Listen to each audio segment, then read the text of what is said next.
अजीर्ण का होतं, म्हणजे अजीर्ण म्हणजे तुम्ही मॅडम सोप्या भाषेत काय तर अपचन.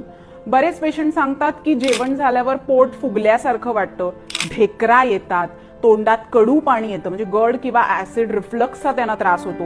तर हे सगळं का असतं, तर बघा की आपली पचन संस्था इतकी महत्वाची आहे ना, की जर आपला अग्नी चांगला असेल तर सगळं पचन नीट होऊन शरीरात धातू चांगले तयार होतात, त्वचेचा ग्लो मेंटेन राहतो, आपली तब्येत उत्तम राहते, आपली इम्युनिटी उत्तम राहते. पण जर वातप्रकोप असेल आणि अग्नी मांद्य असेल तर अजीर्ण होतं. आता अजीर्ण कसं होऊ शकतं, एकतर खूप वेळ काही खाल्लं नाही तर, किंवा एका वेळी भरपूर खाल्लं तर, म्हणजे त्याला अध्यशन म्हणतात, किंवा खूप गरम खाल्लं, खूप गार अन्न सेवन खाल्लं तरी पण हे तुम्हाला अजीर्ण होतं. सोपं उदाहरण आहे की बघा अग्नीचा होमकुंड आहे आणि वरून तुम्ही पाणी ओतलं तर काय होईल, तो अग्नी विझून जाईल.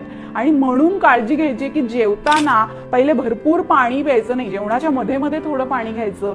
जर तुम्हाला अजीर्ण झालं असेल तर तुम्ही थोडंसं गरम पाणी सुंठी बरोबर घेऊ शकता. अजीर्ण म्हणजे पोटामध्ये असा घट्ट गोळा तयार होतो, शेंबूड कसा घट्ट असतो तसा आमाचा गोळा तयार होतो आणि मग तिथनं आंबात ह्या सगळ्याची सुरुवात होत असेल. त्यामुळे तुम्हाला जर अजीर्ण किंवा अपचनाचा त्रास होत असेल, इंडायजेशन होत असेल, पोट साफ नीट होत नसेल तर वेळेत तुम्ही ट्रीटमेंट घेणं आवश्यक आहे.